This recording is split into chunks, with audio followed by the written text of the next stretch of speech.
पहनने में, खाने में, देखने में, सुनने में त्याग है क्या?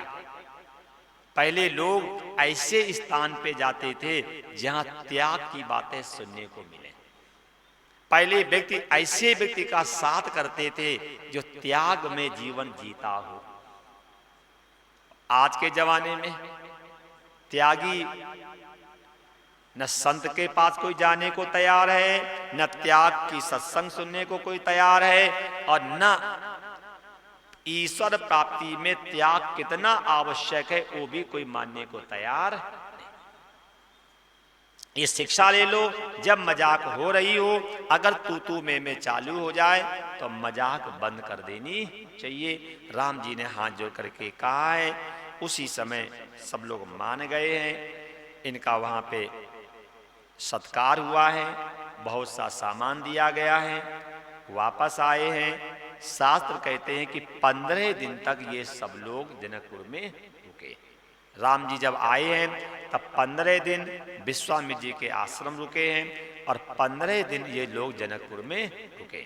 जब जाने के लिए कहते हैं तो कभी जनक जी रोक लेते हैं, कभी माता सुनैना कहती आज मेरे कहने से रुक जाओ, कभी इनके गुरु जी सतानंद जी कहते मेरे कहने से रुक जाओ। उसी समय दशरथ जी ने वशिष्ठ जी से कहा कि हम लोग राजा के स्नेह में हैं, लेकिन हम लोग यहाँ पे काफी दिन से हैं, अपना राज्य इस समय राजा से रहित है। राजनीति बनती है कि राजा को ज्यादा समय के लिए अपना राज छोड़ना नहीं चाहिए। आप भी ध्यान रखना, आप घर के मुखिया हैं, मुखिया को भी ज्यादा दिन के लिए अपने घर को छोड़ना नहीं चाहिए। क्यों? घर का मुखिया जब होता है तो घर बिगड़ता नहीं है। संस्था का मुखिया जब एक्टिव होता है तो संस्था डूबती नहीं है, और जब राजा रहता है तो फिर राज बिगड़ता नहीं। जब ये बात दशरथ जी ने वशिष्ठ जी से कही, 15 दिन से हम लोग यहाँ पे हैं, इस समय राजा से रहित है, कहीं ऐसा न हो राजनीति बनती है कोई पड़ोसी राजा आक्रमण न कर दे। इसलिए अब बेटी को आज नहीं तो कल, और कल नहीं तो परसों तो देना ही है, क्योंकि बेटी कभी अपने घर में रहने के लिए नहीं होती, बेटी हमेशा दूसरे के घर में जाने के लिए तैयार की जाती। जब ये बात कही है वशिष्ठ जी ने जनक जी को समझाया है, आप ज्ञानी हैं, आपको धैर्य रखना चाहिए, बेटी तो पराई अमानत है, जिसकी अमानत है उसको दे करके अपने ऋण से उऋण हो जाना चाहिए, दे करके और उऋण होना चाहिए। जब ये बात समझाई है, जनक जी कहते हैं वशिष्ठ जी से कि महाराज यद्यप मैं अष्टावक्र की सभा में सीना तान के बोल सकता हूं, मैं याज्ञवल्क्य की सभा में सीना तान के बोल सकता हूं, लेकिन जब बेटी के विदाई का अवसर आता है तो मैं एक पिता हूं और मेरे ऊपर क्या बीत रही है ये मैं आपसे कह नहीं सकता। जनक जी रो करके बोले, गुरुदेव, बोले हाँ, जिस बेटी के प्रभाव से राम जैसा दामाद, दशरथ जैसा समधी, आप जैसा गुरु, जिस बेटी के प्रभाव से मुझे इतना सम्मान मिला, यश मिला, उस बेटी के विदाई का शब्द सुनकर के मुझसे रहा नहीं जाता है। ऐसे दुखी हुए हैं। वशिष्ठ जी ने समझाया है, इन्होंने अंतापुर में बात कही है। कहते रात भर किसी ने खाया पिया नहीं। प्रातः काल हुआ, चारों भाई जाते हैं, माताजी को प्रणाम करते हैं, माताजी हृदय से लगाती हैं, भोजन कराती हैं और भगवान राम धीरे से कहते हैं, माँ राजा अवधपुर जाना चाह रहे हैं, राजा अवधपुर जाना चाह रहे हैं और विदा लेने के लिए मैं आपके पास आया हूं। दुख का तो क्षण था ही, माताजी ने बड़े प्रेम के साथ इनको विदा किया है।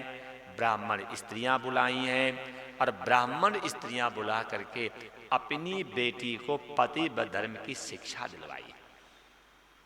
शिव पुराण पढ़ोगे तो शिव पुराण में भी आता है कि माता मैना ने ब्राह्मण स्त्रियों को बुला करके और अपनी कन्या पार्वती को पति धर्म की शिक्षा दिलवाई। अच्छा, आप मेरे माता पिता हो, आपने कभी भी अपनी बेटी को पति व धर्म की शिक्षा दी है? बोलो। जब मानस में माता सुनैना ब्राह्मण स्त्रियों को बुलवा करके और चारों कन्याओं को शिक्षा दिलवा सकती हैं।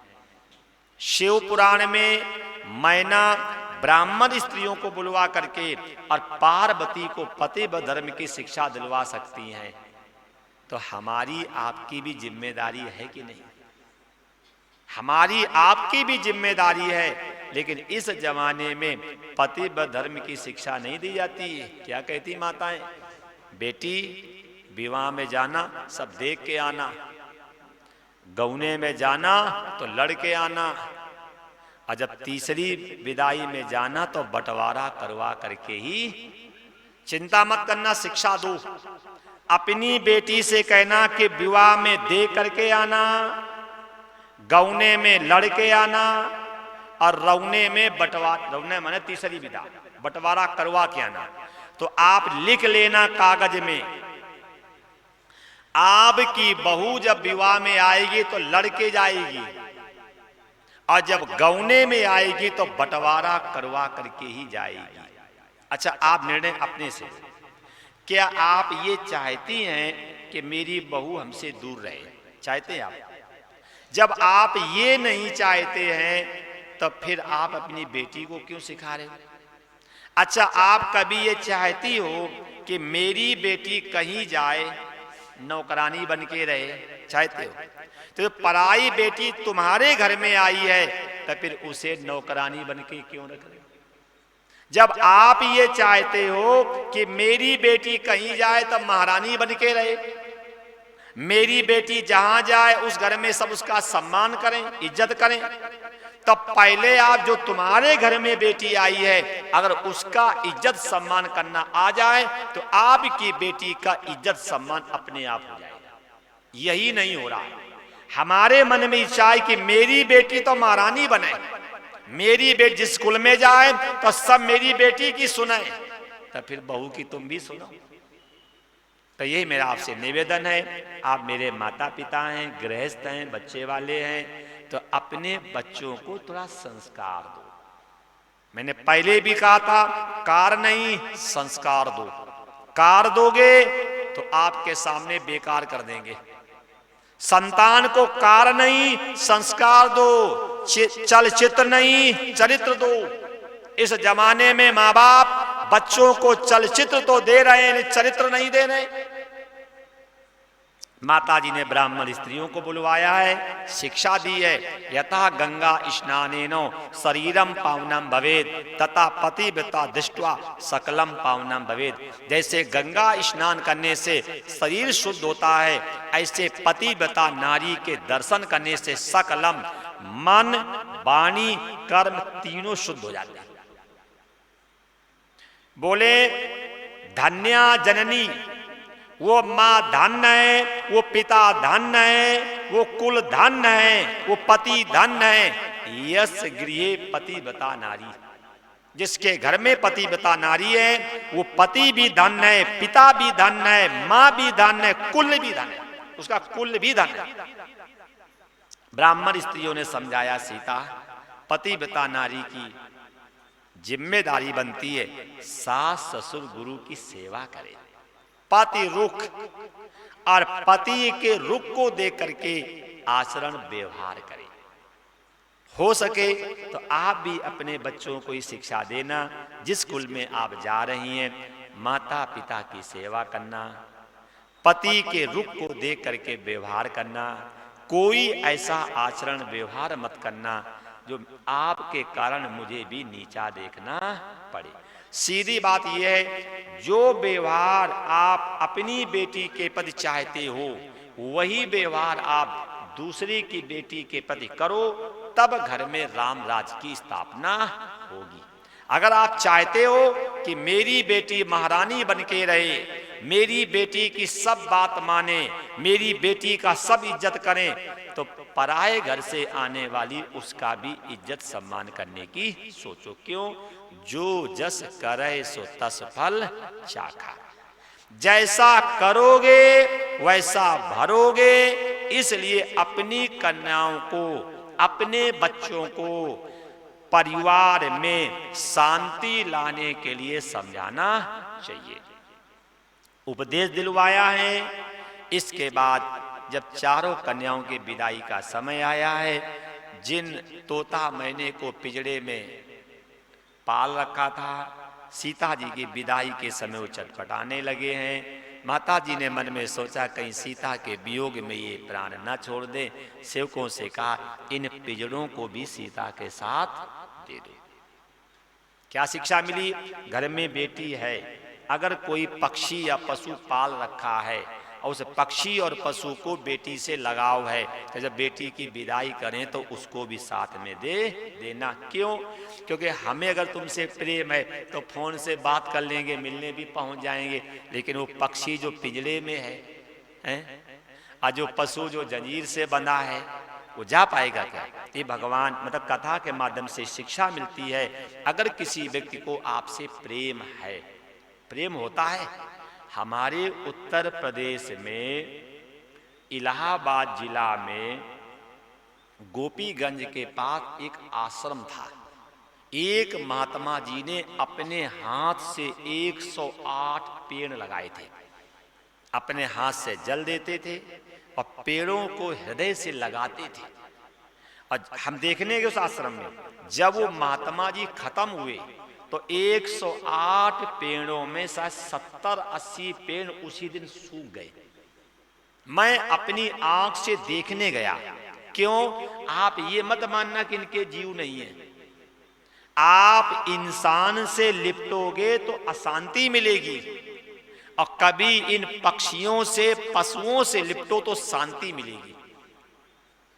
आप कभी इनको अपना मान करके इनके पास बैठो तो, लेकिन हम लोग तो इनके पास दुश्मन बन के जाते हैं। तुलसी तोड़ेंगे तब दुश्मन जैसे, बेलपत्र तोड़ेंगे दुश्मन जैसे, समी तोड़ेंगे दुश्मन जैसे, और फूल तो ऐसे तोड़ते हैं पता नहीं कौन से जमाने के दुश्मनी है इनसे। समझ में नहीं आता। अरे प्रकृति का आदर करना है, सम्मान करना, क्यों? ये भी तो जानते हैं।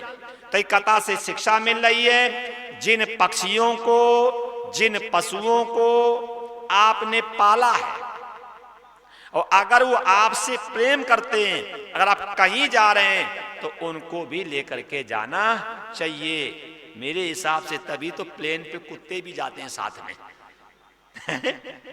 देखा, हमने देखा एसी में कुत्ते जाते हैं, अब विधवा सीट बुक होती उनकी। इसको कहते हैं विनाश काले विपरीत बुद्धि। अरे किन पक्षियों को पालना चाहिए, किन पशुओं को पालना चाहिए, ये पीछे याद है, भई ग्लान मोरे सुत नाई। दशरथ जी से गिद्ध ने कहा था निकृष्ट पक्षियों को पालने से और निकृष्ट पशुओं को पालने से व्यक्ति के पुण्यों का ह्रास होता है। शास्त्र तो यही कहते हैं कि ब्राह्मण, क्षत्रिय और वैश्य, अगर इनके घरों में कुत्ते पाले जाते हैं, मुर्गे पाले जाते हैं, ऊंट पाले जाते हैं, सुअर पाले जाते हैं, तो वो घर चांडालों के होते हैं। वो घर जो हैं चांडालों के होते हैं। उनके हाथ का किया हुआ पूजन, दिया हुआ दान, किया हुआ जप, करा हुआ सत्संग, किया हुआ तीर्थ सब निष्फल हो जाता है। तो इस जमाने में खूब पूजा हो रही है, खूब पाठ हो रहे हैं, खूब जाप हो रहे हैं, खूब जागरण हो रहे हैं, खूब सेवाएं हो रही हैं और खूब दान हो रहे हैं, फल क्यों नहीं मिल रहा?